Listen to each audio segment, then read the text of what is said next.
Sir अमूमन जब students BEd की डिग्री परस्यू करने जाते हैं तो किस पेडागॉजी सब्जेक्ट से वो अपनी बीएड की डिग्री को परस्यू करे ये उनके सामने बहुत बड़ा प्रश्न होता है। पेडागॉजी सब्जेक्ट से मेरा सिंपल सा मतलब है कि आप किस पर्टिकुलर सब्जेक्ट से अपनी बीएड की डिग्री को कंप्लीट करना चाहते हो। इट शुड बी वन और टू।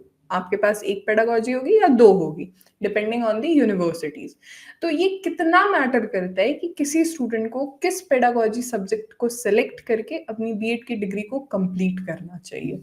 देखिए, इसको मैं पहले थोड़ा-सा आपके ऑडियंस के लिए एलाबोरेट कर दूँ। देखो, हम्म। पेडागॉजी का सबसे पहला मतलब ये होता है कि आप किस पर्टिकुलर सब्जेक्ट के टीचर बनने जाओगे, किस पर्टिकुलर सब्जेक्ट से आप बीएड करोगे, वो बेसिकली आपकी बीएड की पेडागॉजी सब्जेक्ट होती है। तो पेडागॉजी पेडागॉजी कोई बोले, तो मतलब ये हुआ कि आपका ये पर्टिकुलर सब्जेक्ट बीएड में होगा, इस पर्टिकुलर सब्जेक्ट से आप बीएड करोगे। तो बहुत सी ऐसी यूनिवर्सिटीज़ होती हैं, जब आप फॉर्म फिल करते हो ना, तो फॉर्म फिल करते वक़्त ही आपको सब्जेक्ट चूज़ करना पड़ता है, कि कौन से सब्जेक्ट से आप बीएड करोगे, क्या आपका पेडागॉजी सब्जेक्ट होगा। और यस। बहुत सी ऐसी यूनिवर्सिटीज होती हैं जहां पहले आप एडमिशन ले लेते हो, नॉर्मल सिंपल सा ग्रेजुएशन का क्राइटेरिया रहेगा कि 50% ग्रेजुएशन में मार्क्स है तो आप हमारे यहाँ से बीएड कर सकते हो। जब उनके यहाँ आप एडमिशन ले लेते हो, जब कॉलेज में जाके एक दो क्लास कर लोगे, उसके बाद वो लोग कॉलेज वाले खुद यस। आपका रिजल्ट देखकर आपको पेडागॉजी एलोकेट करते हैं, भैया तुम इस यस। पर्टिकुलर सब्जेक्ट से टीचिंग के लिए एलिजिबल हो, तुमको ये सब्जेक्ट चूज करना चाहिए। लेकिन मैं सिंपल सा क्वेश्चन पर आता हूँ कि क्या ये सीरियसली मैटर करता है कि बीएड में सब्जेक्ट कौन सा है? यस। तो yes. in one line it doesn't matter. No, not at all. Sir अभी आपने कहा नहीं, मतलब कॉलेज में आपकी पेडागॉजी सब्जेक्ट मैटर नहीं करती है। तो डिफरेंट डिफरेंट यूनिवर्सिटीज में, कई यूनिवर्सिटी में फर्स्ट सेमेस्टर पार हो जाता है तो सेकंड सेमेस्टर में आपको पेडागॉजी सब्जेक्ट वाइज डिफरेंशिएट किया जाता है। कई कॉलेजेस में या कई यूनिवर्सिटीज में क्या होता है कि दो तीन क्लासेस आपकी इंट्रो की हो जाती है और फिर आपको पेडागॉजी वाइज आपकी क्लासेस अलग हो जाती है। इवन पेडागॉजी सब्जेक्ट्स की भी क्लासेस होती है कि आपको उस पर्टिकुलर सब्जेक्ट को कैसे स्टूडेंट को डिलीवर करना है। तो ये क्राइटेरिया क्यों बनी हुई है यूनिवर्सिटी में? देखो ऐसा है, अभी आपने पूछा कि इसका क्या बीएड में पेडागॉजी सब्जेक्ट मैटर करता है, तो हम्म। मैं उस सेंस में नो कह रहा हूं, क्योंकि बच्चा इसको जॉब के सेंस में लेता है बात को। ओके। ठीक है, तो देखो जो भी अच्छी यूनिवर्सिटीज होती है, एडमिशन से पहले ही वो पेडागॉजी क्यों पूछती हैं, क्योंकि वो हम्म। नहीं पूछेंगी तो ऐसे ही आप बाद में जॉब के लिए एलिजिबल नहीं रहोगे। जैसे कि हम्म। लेट्स से मैं मेजर जो संस्थाएं उनका एग्जांपल ले लेते हैं, केवीएस का ले लो, एनवीएस का ले लो, डी ट्रिपल एस बी का ले लो।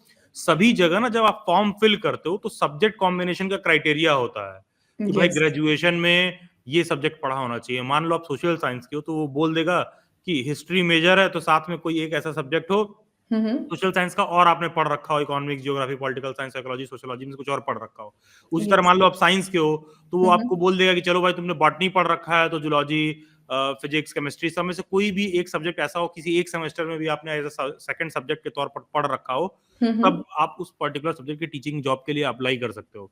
तो होता ओके। क्या है ना, हम्म। जब आप फॉर्म फिल करते हो जॉब के लिए तो वो हमेशा आपको बोलेगा कि ग्रेजुएशन में, या फिर लेफ्ट से किसी ने पोस्ट ग्रेजुएशन के बेसिस पर बीएड का फॉर्म फिल किया है, पोस्ट ग्रेजुएशन में, तो बेसिकली वो क्या मैटर करता है कि ग्रेजुएशन में आपका कौन सा सब्जेक्ट है, क्या हम्म। सब्जेक्ट कॉम्बिनेशन है। तो कभी भी आप कोई भी एडवर्टाइजमेंट देखिएगा जॉब का, कोई भी KVS, triple S B, NVS, कोई भी पीआरटी वाटी का भी रिक्रूटमेंट जो आता है, उन सब का आप जॉब का एडवर्टाइजमेंट देखा करिए, हमेशा लिखा रहेगा हम्म। कि ग्रेजुएशन में ये सब्जेक्ट कॉम्बिनेशन होना चाहिए, प्लस साथ में बीएड का डिग्री होना चाहिए।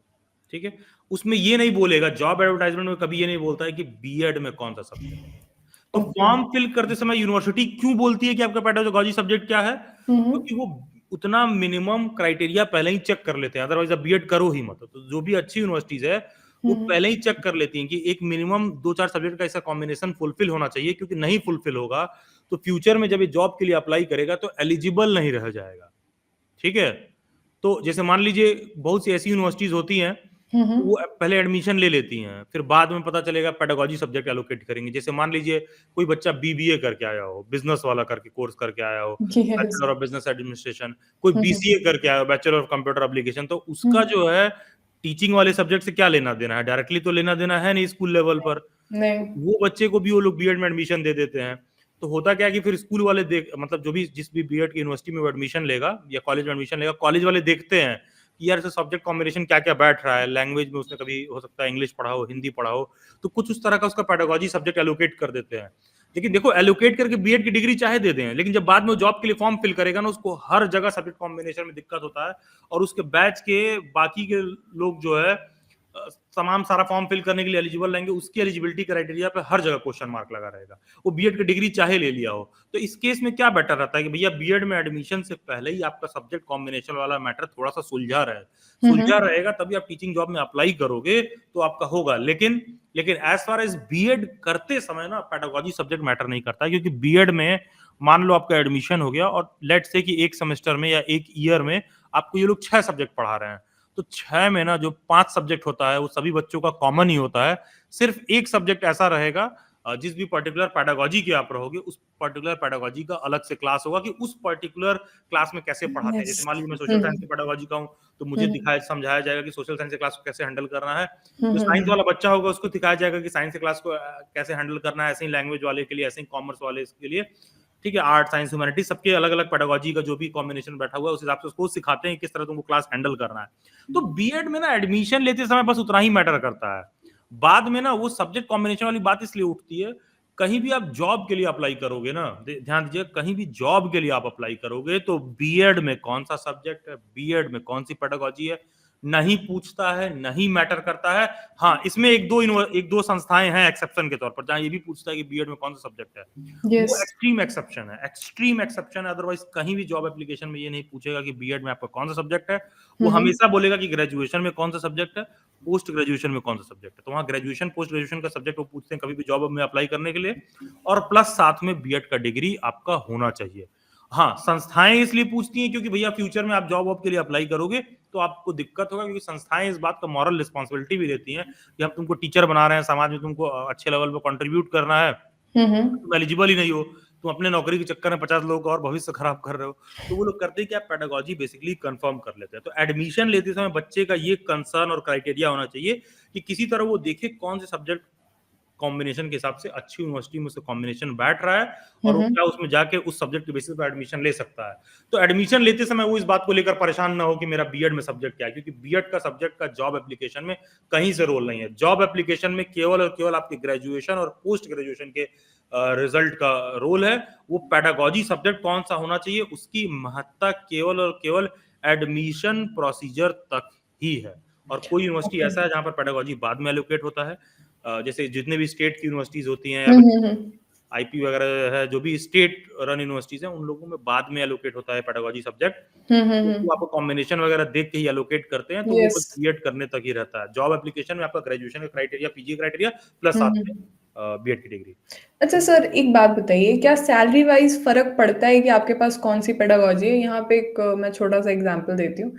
जैसे कि जब मैं 11th-12th में थी, तो मैं क्या अमूमन ये फील करती थी कि कोई अगर साइंस का टीचर है, फिजिक्स, केमिस्ट्री, बायोलॉजी या मैथ्स का, उसके यहाँ भीड़ ज़्यादा रहती थी देन दी हिस्ट्री, ज्योग्राफी, पॉलिटिकल साइंस या फिर इकोनॉमिक्स, या फिर इवन कॉमर्स से भी अगर हम कंपेयर करें, अकाउंटेंसी, बीएसटी के जो टीचर्स होते थे, उनके यहाँ भीड़ कम रहती थी रादर देन दी साइंस के टीचर्स के पास।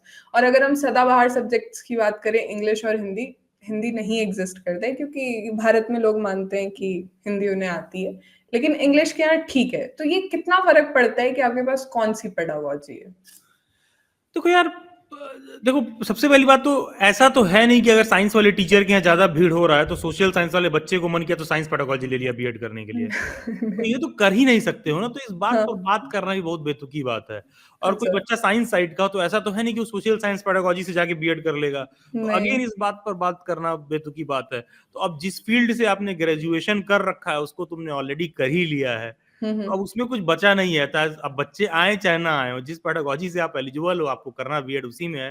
तो ऐसा तो है नहीं कि साइंस वाला सोशल साइंस में चला जाएगा, सोशल साइंस वाला साइंस में चला जाएगा। लेकिन हाँ, अमूमन होता क्या है, कोचिंग वोचिंग करने के लिए लोग साइंस बैकग्राउंड वाले में ज्यादा कठिन मानने के नाम पर नीट, जेई, फलाना ढिकाना के नाम पर लोग 75 तरह का कोचिंग ज्वाइन किए रहते हैं। वो चीज आर्ट और ह्यूमैनिटीज में लोगों को थोड़ा कम देखने के लिए मिलता है, क्योंकि लोगों को ये समझ में नहीं आता है कि वो हिस्ट्री, वो पॉलिटिकल साइंस, साइकोलॉजी, सोशियोलॉजी में भी कुछ पढ़ने जैसा है, समझाने जैसा है।